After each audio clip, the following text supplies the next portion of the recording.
to Team SIA and my compliments to them for organizing this event and for this session on standards, quality, innovation, excellence. It's a difficult subject and it's not something that's typically center of the field of view for most people, whether in industry, whether on the market side, whether on the regulatory side. But it's an issue that is required to be dealt with. And so perhaps at this stage in the life of the Indian space economy and the activity cycles that we are in right now, it's time to grapple with these. When we think of standards, it's really a part and parcel of everything that we do on a daily basis. Even the plug point in the wall socket is a standard. And when you go from one place to another, either you need that universal adapter or you can't use the device. And that's a very simple, everyday experience with all of us. Standards apply to every area. The measurement of your shoes and your apparel are a standard. When you travel on the trains, the railway tracks, the width of the railway tracks is a standard. And you can't jump a train from one to the other. Even the food and the culinary styles we have in our homes is a standard. Right? And everything works well. Like here we are, family of 4 or 5. Kitchen's active. There is a particular style how we make food. Everything is absolutely fine for many years. And it's a settled set of standards. And then one day, you have the new daughter-in-law walks into the kitchen, and you may suddenly have a different set of standards that come in, and there could be an issue. There may be an issue. Okay.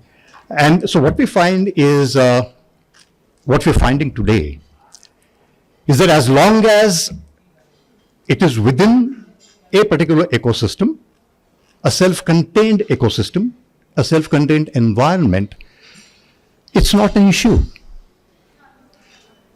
But in the globalized world, the moment there is a networking, there is interdependence, and there is give and take, standards can become an issue, and they have in many cases become a vexed issue, and it is time perhaps to deal with them.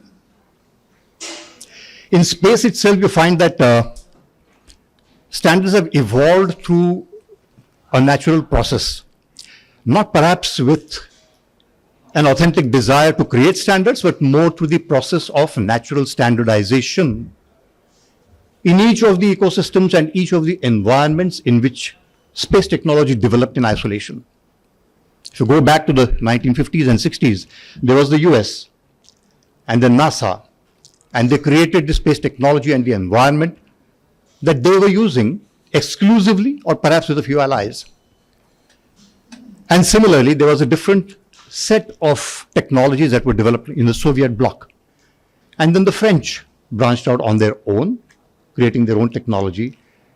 And then the Chinese, and then the Indians, and then the Japanese.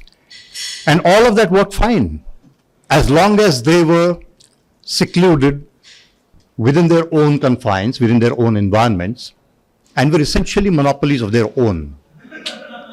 And then comes globalization, and now you have a problem. So going ahead, we are going to need a common datum. We are going to have technology that has to talk to each other and be compatible. And therefore, standards is an area that we cannot avoid anymore.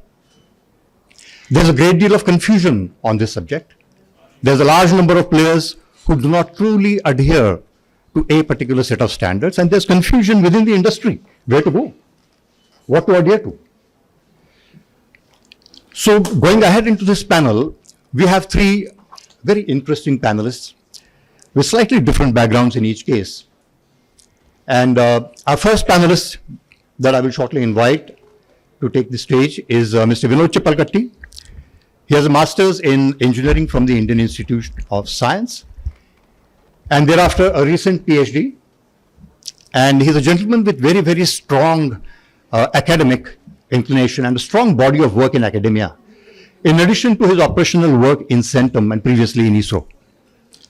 So while he has been in active engineering as a profession, he has over 100 papers, including a large number of international ones, and over 15 granted patents to his name.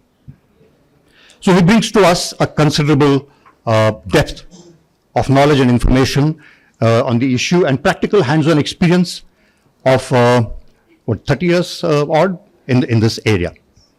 So with that, Vinod, may I invite you to take the stage and lead us through the first part. Need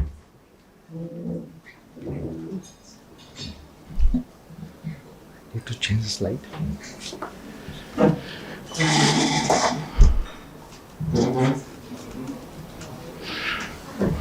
think I can.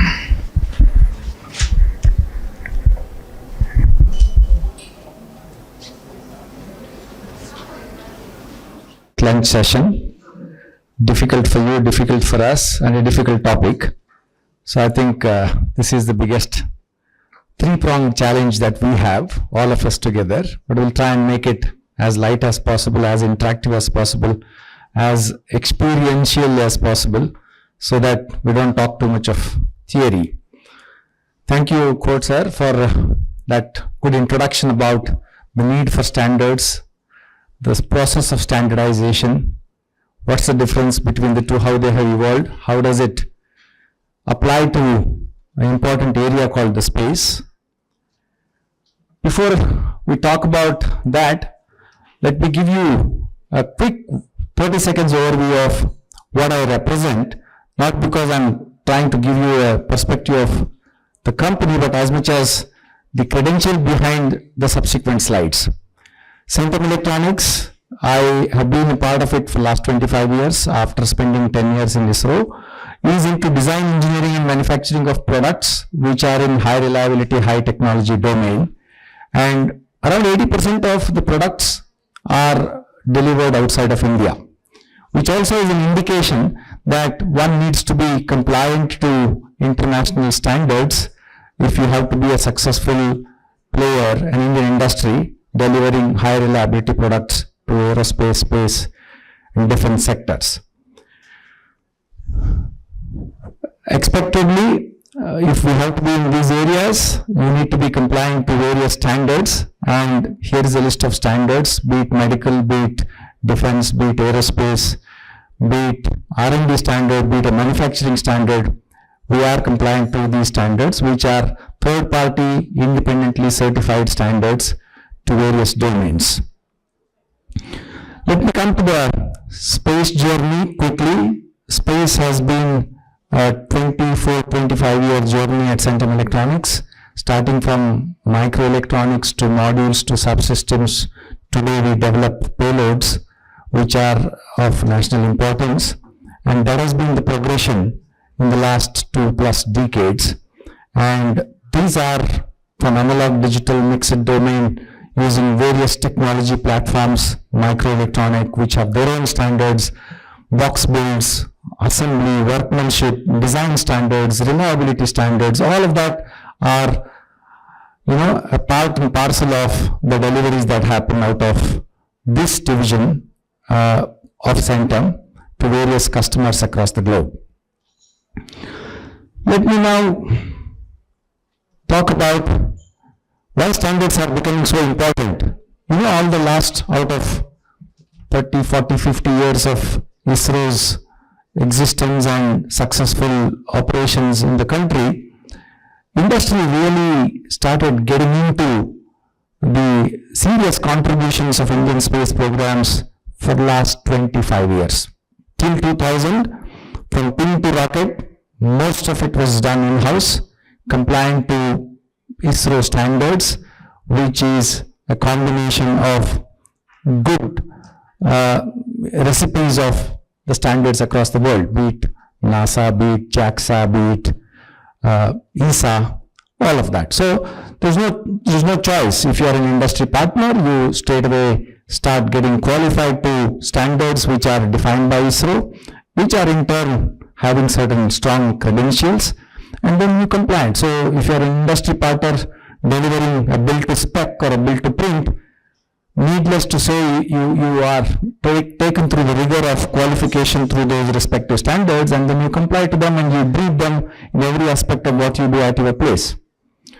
Then with the opening up of, when I'm saying ISRO's, I mean from satellite side as well as the rocket side, though there are good number of differences in the expectations and in the standards between the launching side of things and the space, the satellite side of things. So we had these industries, few in BTP mode, few in BTS mode, and then few startups working and contributing in their own way to ISRO's requirements.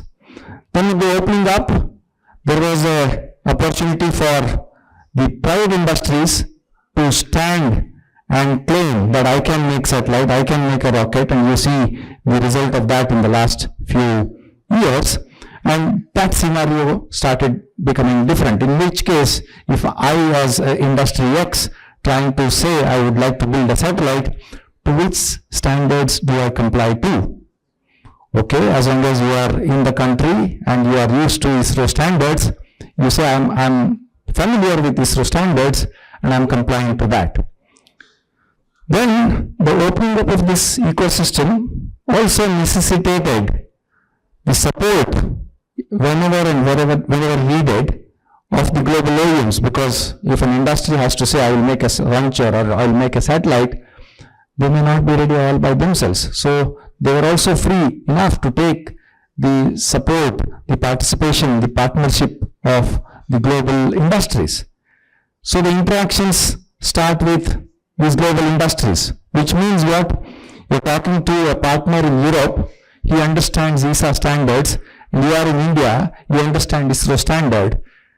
You are a partner in US, he understands NASA MIL standards, you are in India, you understand ISRO standards. So, is there a confusion? Is there a conflict? The answer is absolutely no. Slight confusion in the initial part, no conflict, because at the end of the day, all these standards have been meant for successful, reliable delivery of space systems. But the need started trying to understand, because if you partner on the other side, be it a partner contributing to your success in India, or be it a customer for whom you are working with your credentials in India for opportunities outside of India, you need to understand those standards. So the first question when somebody is partnering with you as an Indian industry, and I am talking about last 25 years of practical scenarios, meetings that we have gone through. How do your space qualification comply to what we have? We follow ESA, STEC standards, but then how do you rate? Initially, we used to say we are compliant to this, but then the important and mandated expectation was that we have done a comparative study of your requirements, we know our requirements, what we have been complying to, and we are 90% in agreement. In 10% out of that, 5% we do more, 5% you do less. All of that need to be very well articulated to get the attention and the respect of the partner that you are interacting with. Which means there started a need for all of us to be talking or inching towards something which is a common domain. You may still sit and talk about I am following ISRO PAX 304, I am following ISRO PAX 3501, whatever the standards. But still you need to be aware that but I am not delivering it to ISRO, I am delivering it to you in Europe, I am delivering it to you in US. So I also comply too. I understand my infrastructure, my culture is compliant or compatible to what you expect. So these are the situations that started popping up, and hence the need for understanding, first of all, why are you different from what we are trying to do? Yeah, because you established the standards when you started getting deeper into it. So it's a time zone of when the standards started getting evolving, you started seeing different variants of that, and then each one of those zones, be it Europe, be it Japan, be it China, be it India, started having similar area standards of their own. So net, this is the space ecosystem that is existing and evolving and only growing, and hence the need for each one of us to understand different standards and also understand the importance of looking at it from a common perspective is the most. So far so good, because these are all traditional space. Everyone has a very clear goal of how the space evolved, what kind of geostationary satellites you need, what kind of reliability you need, what kind of standards you need to go through, what kind of radiation environment you'll go through, what kind of preparedness testing, documentation assessment you go through. All of it is fine. But then in the last 10 odd years started or emerged the era of new space. And what does that new space mean? New space means something which is equivalent of doing it faster, doing it cheaper, doing it smaller, doing it for a lesser time, I don't mind, replenishing it quicker. These are all the signatures of a new space. Which means what? I don't have to have a communication environment, space-based communication for a 15-year life. Why should I be hanging on with the technology which is for 15 years? Every 5 years the technology changes. Why should I not make use of this changing technology, emerging technology, and then put into space? Why should I be having one satellite? Why not I have a cost-effective 40 satellite, 50 satellite, 100 satellites, 1000 satellites, and still meet the objective of ensuring data to the ground? Why should it be so expensive? Hundreds of millions of dollars of a satellite. Vis-a-vis, why can't I make it in tens of millions of dollars? So the thought process changed, and this thought process is also to an extent inspired by the advances that happen in automotive sector. If you look at automotive, the reliability requirements are no less. The impact of the cost of quality is extremely serious and very high. So the new space domain started following the automotive standards, the automotive philosophies, automotive ways of qualifying products, processes. So all of that started coming, and this all evolved over the last 10 years. And then once you get used to, as instead of a 15-year satellite, I'm okay with a 4-year satellite, and I'm happy to replace it after 4 years. Or instead of having 500 satellite constellation with extreme reliability of 15 years, I'm okay to have a little third or a fourth decimal reliability reduction, and I'm happy to replenish the satellites. That's fine. So these are the drivers. So if you look at the curve there below, it's a typical business yes curve. And in that, the first is the investment portion, where it's only the negative. You're only spending money.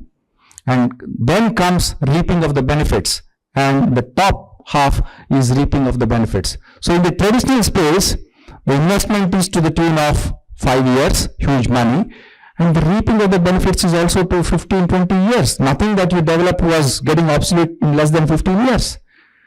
With the use of technology from other domains and starting, implementing it to the space standards, the S curve started shrinking, which means everything started moving leftwards. The amount of R&D that you do is for few years, you reap the benefit for few only years only, and then kill the technology, keep moving with the next. So when these things started coming, at the end of the day, standards are meant for the domain, and the domain changes, standards also need to change. They will change. So, but certain aspects of the standards, intents of establishing standards, the process of standardization does not change, but standards per se may change. If I was doing 2000 hour burn-in test or a life test, I need not do 2000 hour life test. Maybe I can do 500 hours. This can change, but that I will do a life test does not change.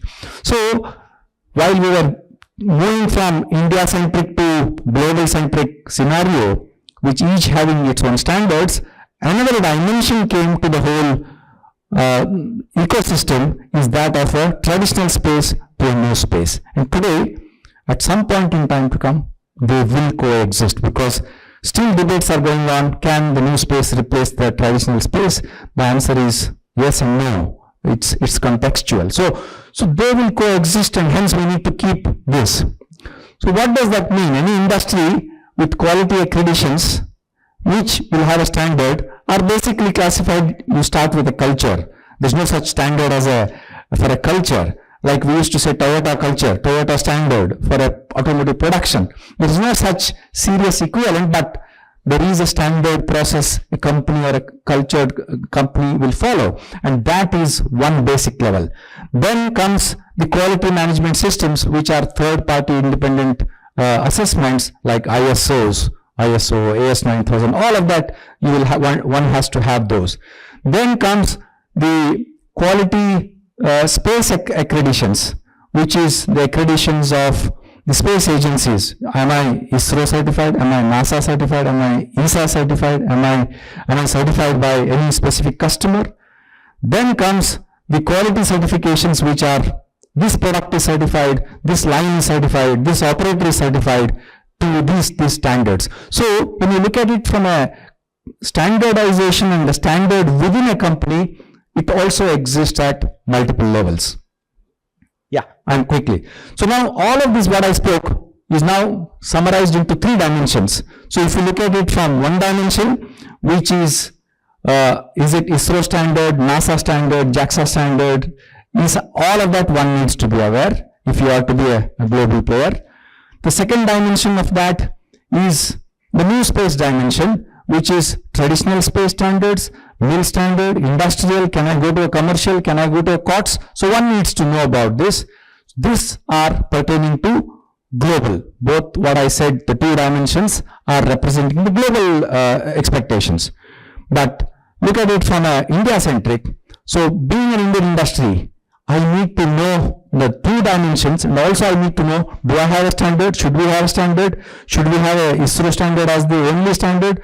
Or now in the country there is a BIS organization called BIS, and in that set standards, should we have equivalent standards? All of that is the 3rd dimension. So these are the domains or the knowledge that one needs to have to be a successful player from India for the rest of the world, including for India. So that is the 3-dimensional perspective that I thought I will share that. Just a quick note on this. We have done study of all the standards and did a comparative study. To a large extent, up to about 70% extent on 4 or 5 parameters typically, they're all same.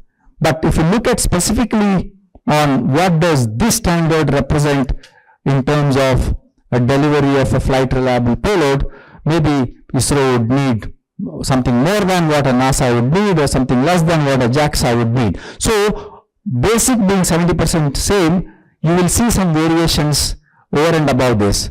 But I think it's important to know the objective intent and then keep moving as far as your specific assignment is concerned. So it's very interesting and important days that recently InSpace has taken up standardization with BIS, and standardization, knowing the standards, will become mandatory. Like Khot sir said, this is a hidden center of core. All is not visible. Everything is nice because you are following the standards. The moment something is not nice, then you get into YY analysis, then something where you would not have followed a standard. So it's that deceptive kind of a thing. It doesn't visibly be seen on the first layer of the health of the parameter of an industry. So this is the need, and with so much of green coming from Indian industries to cater to the global requirements, understanding the standards, understanding their intents, contributing to the modifications in the standard. There's no point in having a standard which is 25-year-old and then say I'll still follow it. That doesn't suffice. I'll skip the last 2 slides. You also need to understand the cost and quality effect on standards. Like I said, with the advent of the new space, standards do change for want of being competitive, for want of being, quick to time to market. And the 3rd dimension is also that time, cost, time, and so these are the important aspects that one needs to know to be in the fray as far as space systems are concerned. So net, I have summarized it here. From a traditional space which necessitates standardization, where we see established standards, where we see 70% of common standards like ESA, NASA, ISRO, and good compliances are there, very good compliances are there, all mandatory, but the need for regular checks for relevance of those standards is what is the need. Whereas on the right side, you see that there need not be a a full-fledged standard yet. If you look at some customized new space standard followed by Starlink, we saw what is followed by OneWeb, there will be a lot of specific things that they do. So from a perspective of a full standardization to some kind of a IP capturing scenario is also going on, which is not really in the form of standardization, but that's what it is. So this is something which we need to be aware and coexist. For an industry from India, you need to be aware of all of these things. That's the intent of what I had to say. Thank you. Thank you.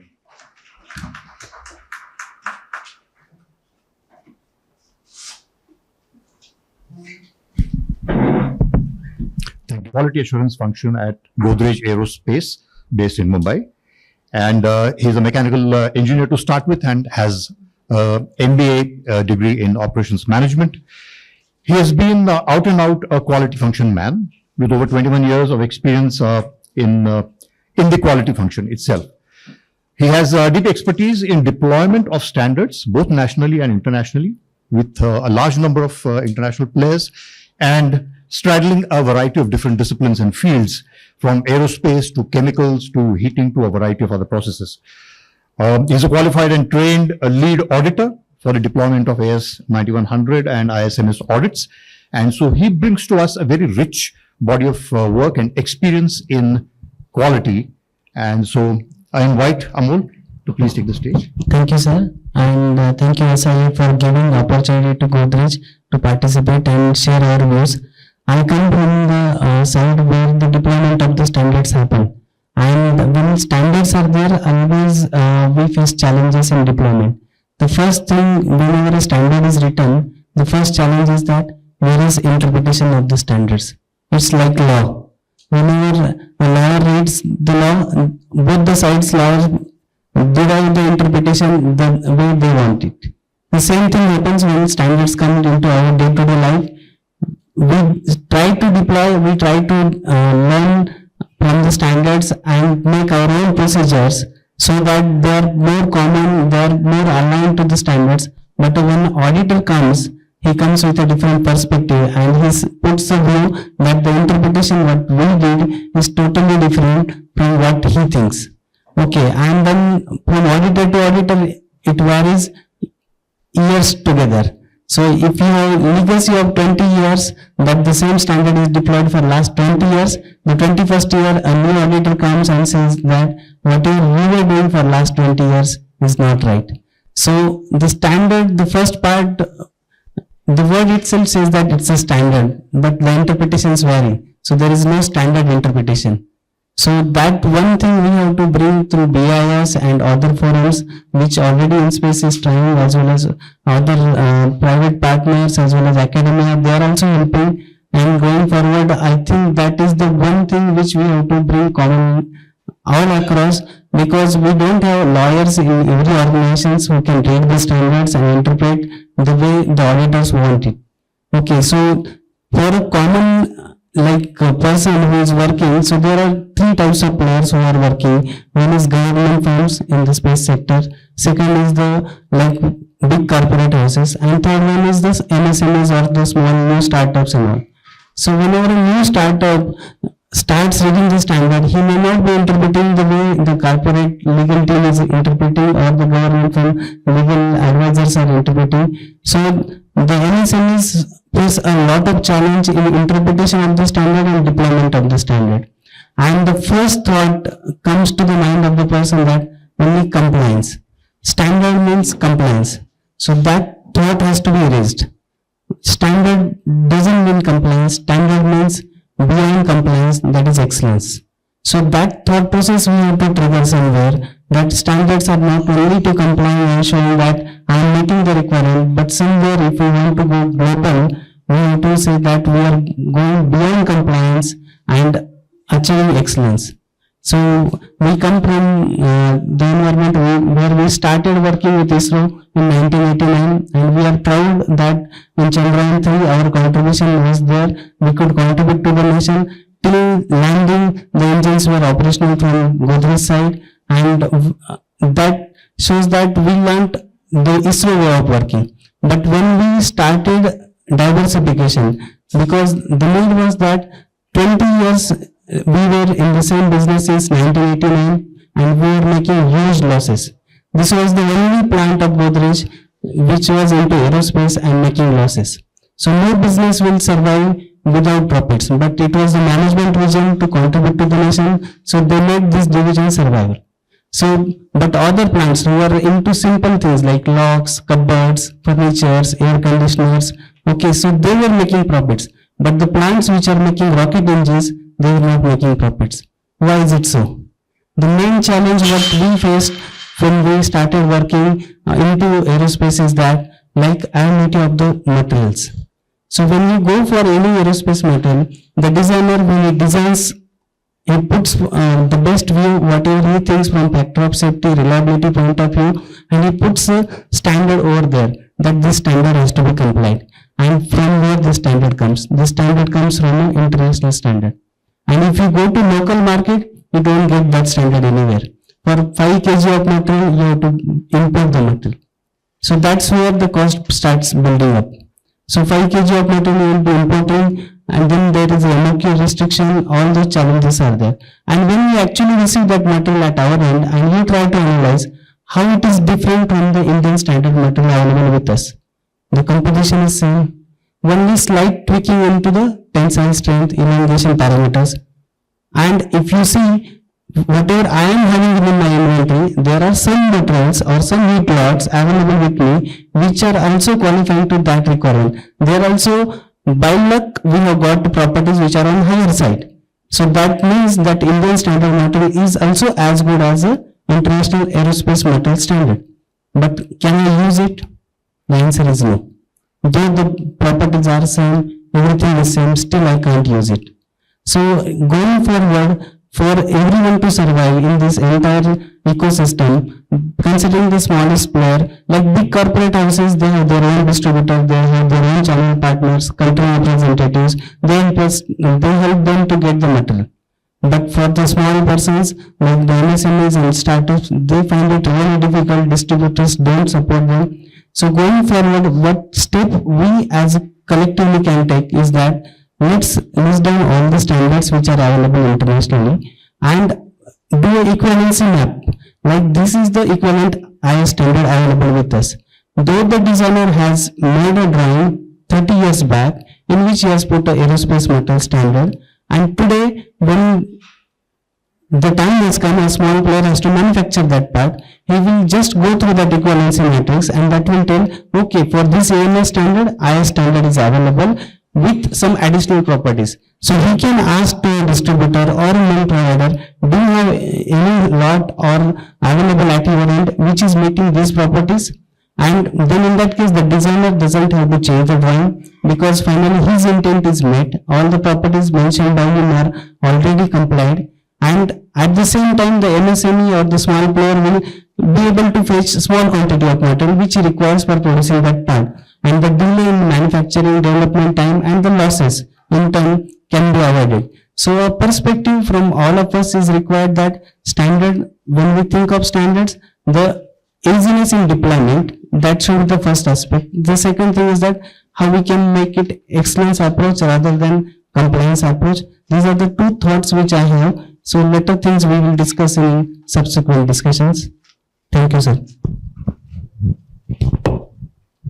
Thank you very much, Amol, for those insights. And I think the takeaway from me here is the difficulty that's faced at the granular level in the attempt to both adopt standards or in not doing so. So I think there are many questions that this is throwing up, and hopefully we'll be able to go towards that in the question and answer session. Our next speaker here is Shri Chandrashekaran. He is currently the country head of IEEE-India, and he's been associated with IEEE since 2012. He has a degree in physics from Madras University and one in electronic communication from IISc. And he's been associated with Motorola for nearly 17 years before he started his innings at the IEEE. And he has been focusing on developing key standardization programs in emerging areas, focusing on building end-to-end trustworthy devices and systems with emphasis on cybersecurity, identity, and privacy through his practice. So, Shri, floor is yours. Thank you. I'm like Amol. I don't have a presentation, but I'm finding it too cold. I don't know about you guys, but it's freezing here. I think we should do something about sustainability, right? It cannot be this freezing when the outside temperature is nice and balmy 34, right? So anyway, that's just me. So I'm probably a bit unique in this audience. I'm not a space guy. I'm just a vanilla engineer who has stopped doing much of engineering in the last 10 years. But I joined IEEE, and I'm trying to build the ecosystem for IEEE standards within India. And I also manage the strategy for Asia Pacific region. So I just wanted to have a show of hands. How many people know of IEEE? Okay, so there are a few, not bad. Usually there are onesies and twosies. So at least I can see more than a dozen.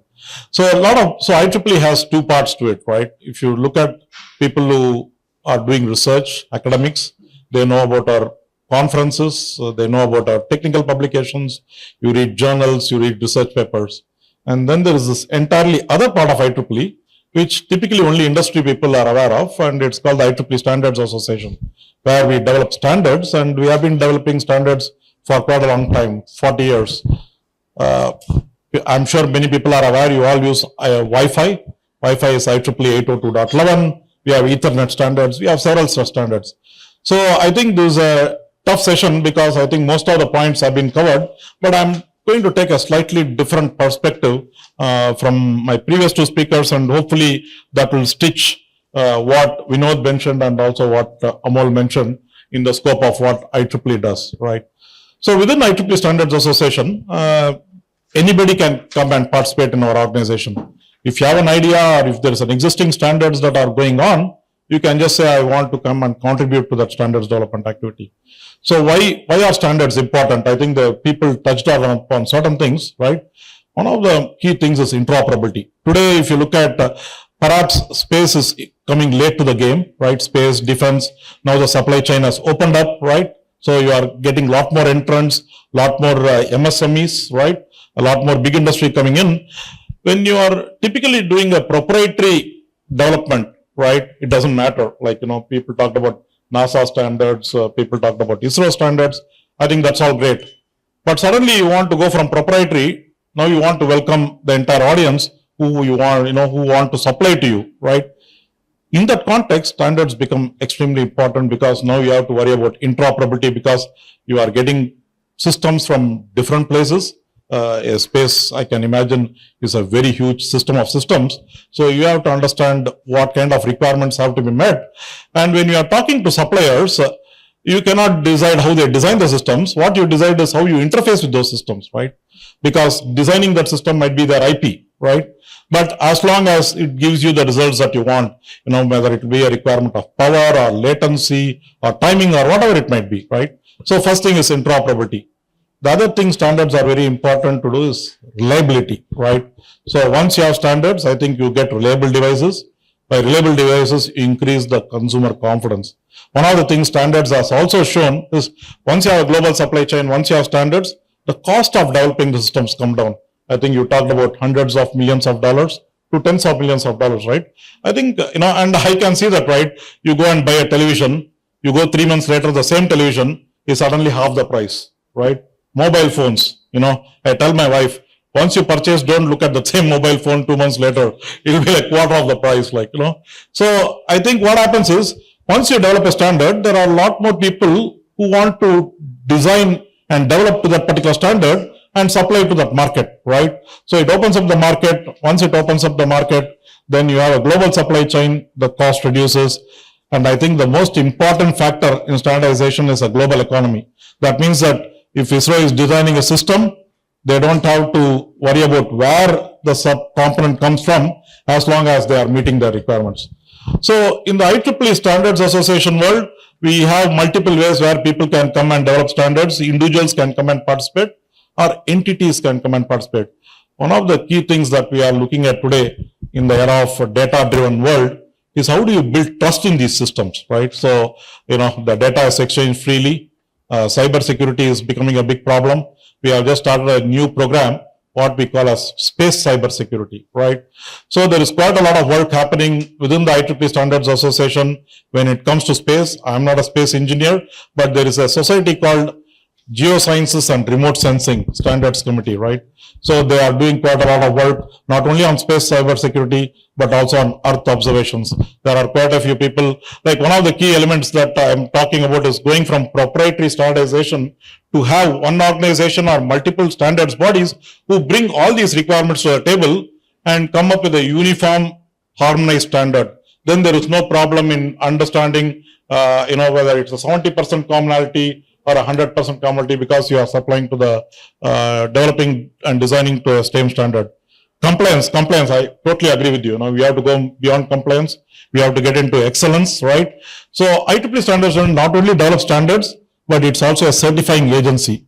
What that means is if you have a standard and if you want to certify your product to meet certain requirements of a standard, IEEE can develop that, right? So there are three types of certifications typically. The manufacturer self-certifies, right? They say, I am complying to this particular standard. The second level of certification is, we don't care what the manufacturer says. When you are buying the component, you have a test procedure. You do compliance against that. IEEE is a third-party neutral certifier. That means that we are not manufacturing the product or we are not purchasing the product. We are a third-party neutral agency which is setting the standards and setting the schema for the certification, where IEEE will provide the certification schema where labs can come and test to that particular schema and indicate whether that particular product meets the guidelines or not, right? So I just want to end the discussion, my discussion, with highlighting a couple of standards that we have been developing, right? So just bear with me a minute. So as I said, there are standards for Earth observations. I'm not sure the background for the folks in this room. So there is one that we recently published, which is called Global Navigation Satellite System Reflectometry Data and Metadata Content.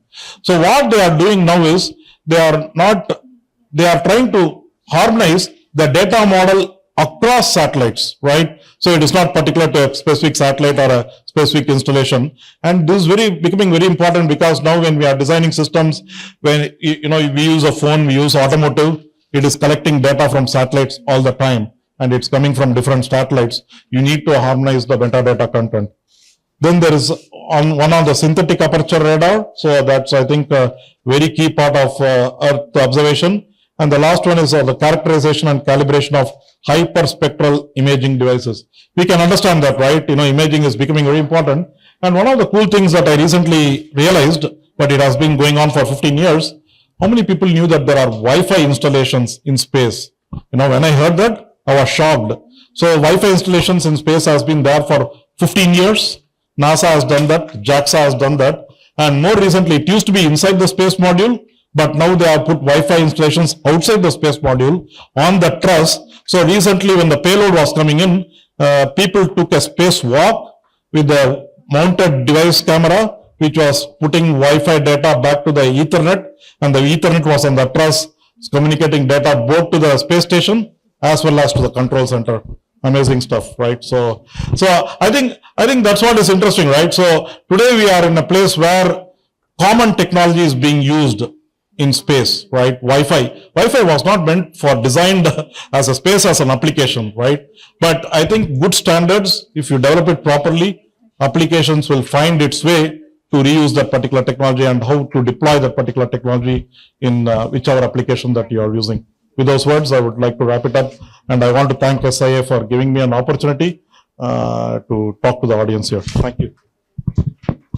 Thank you so very much, Shri, for those insights and introducing us to the world of the IEEE and the environment itself, as well as the world of standards and where the transitions are happening. It was interesting for me to know that there is the ability for individuals as well as institutions to participate in the process. And so it's not merely something that's going to come from outside, not an external imposition, but something that affected entities and stakeholders can actually participate in. Another interesting thing that I can relate to straight away here is in the emerging world, the digital overlay on all aspects of life, not just technology, but over processes, over everything. So that digital overlay makes it important in case it is to be effective for there to be formats compatibility across systems and across different sources and producers. And that also brings into question, in certain ways, the issues of security. So there are just so many different aspects now that are going to, come together, and it all requires a kind of a collegiate approach to solve in the days coming up. Right. So I think we have about 10 minutes to take questions here. Is that okay? So we're running short of time. So Yeah. we can wrap up. We started late, so I'm going to take 5 minutes from you. And to be fair to both the audience as well as the Yes, panel here. sure. So, okay, we'll bring it to 5 minutes, and then, so any questions from the audience? If not, I have a lot of doubts and questions. So I have one question, like, how standards can increase your cost? Basically, standards are made to reduce the cost. So how it is interpreted that the standards are increasing the cost? I think standards are reducing the cost. Yeah, so I don't think anybody is saying. So I had heard somebody has told that standards are increasing the cost. Yes, I will just give you a simple example over here.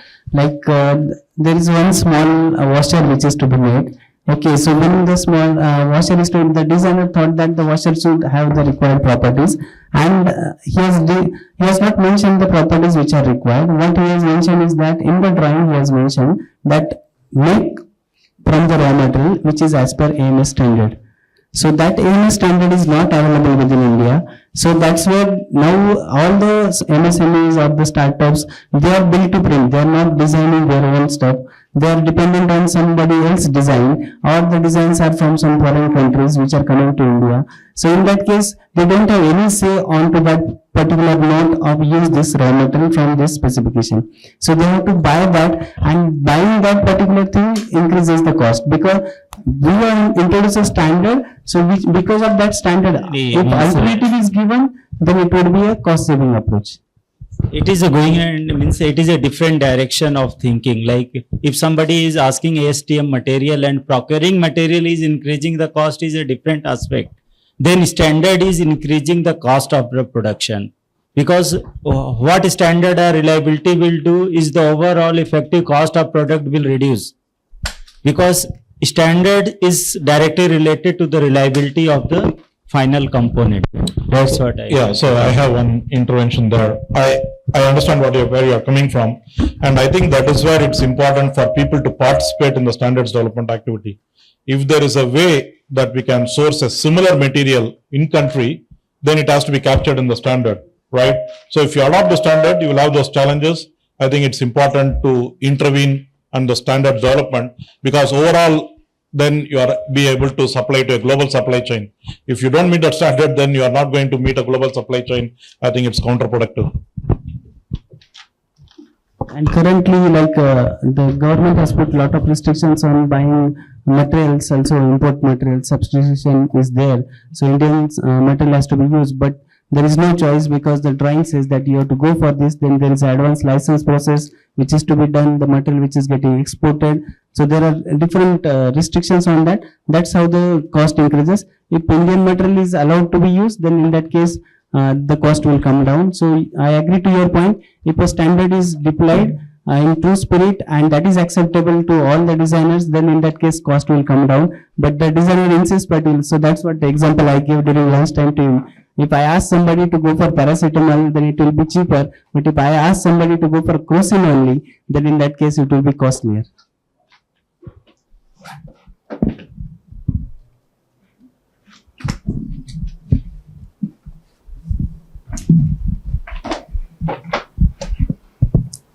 Okay, so there don't appear to be any more questions here.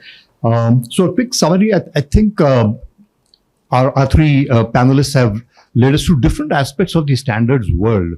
And, where the whole story is headed is still an open one.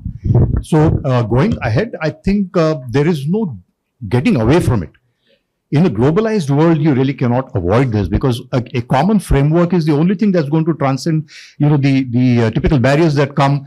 And the common framework is what's going to take us into something that's agnostic to, manufacturing cultures, to borders, to different types of missions. So there's no getting away from it. Standards are required for the reliability and predictability of operations, for the safety and sustainability for operations, of interoperability in an interoperable and a networked world. So eventually I think standards are all about trust, right? So mission success, mission safety and trust. And if that is the bottom line, then there is no getting away from a world in which we have to get standardized. But there are some difficult questions that this whole thing does throw up. Number one, for those who are already established large players or monopolies, who hold a dominant position or inherit a dominant position today in a globalized world, it's in their interest to continue to maintain their standards or impose or, to maintain the dominance in the revenue world. It was at one time in the geopolitical context, but now it is in the economic context. So do you get fixed into a groove because you are forced to adhere to standards that are, perhaps or perhaps more advantageous to some particular entity? So that's a difficult one that we need to perhaps look at. And as a soldier, I always look at, what are the hidden strategic possibilities there. And so the weaponization of standards is one area that has come up in discussions in the past. And so can standards be weaponized to control, the growth of some entity and keep or retain the advantage with some? So these are some of the issues that are there in the air and for all of us to think and negotiate through. And as far as the standard situation in India is concerned, I may just want to update people here that with InSpace having got very active on this issue for the last about a year and a half, along with BIS, the first set of standards for the space industry was released last year in September as a combined effort, collaborative effort between the BIS and InSpace, set of 15 standards. Now the 3 are at an advanced stage and more will follow. So there is a lot that's happening and we expect the industry to step up and participate in the process because you are very much, stakeholders and so participation is in everybody's interest there. With that, all it remains for me is to thank SIA for the opportunity to have this session here and to participate in that.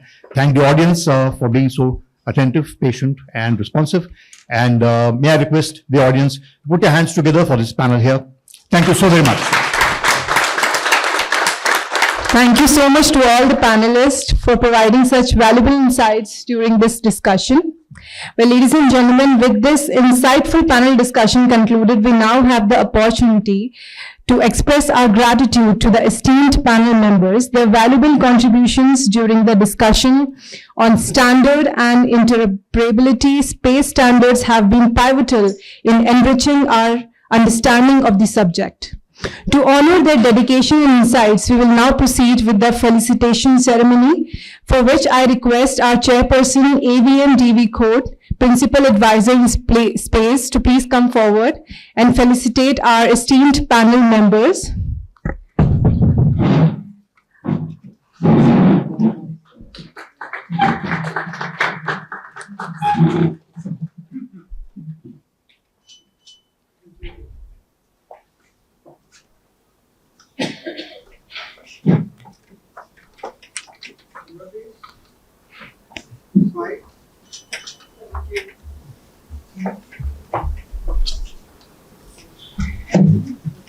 Thank you.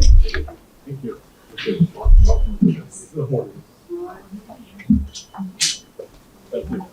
And now I would like to invite Air Marshal G.S. Bedi to please come forward and felicitate AVM DV Khot, Principal Advisor in Space. Can we have a huge round of applause once again?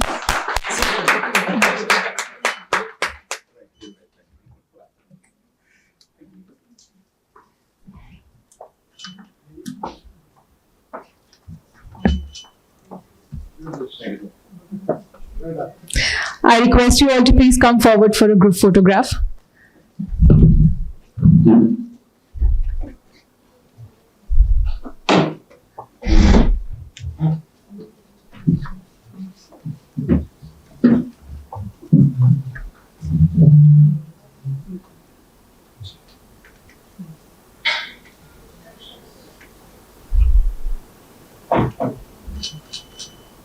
Thank you.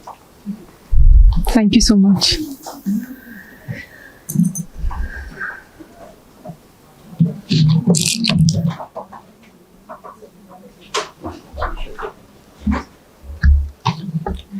Well, ladies and gentlemen, our next session will be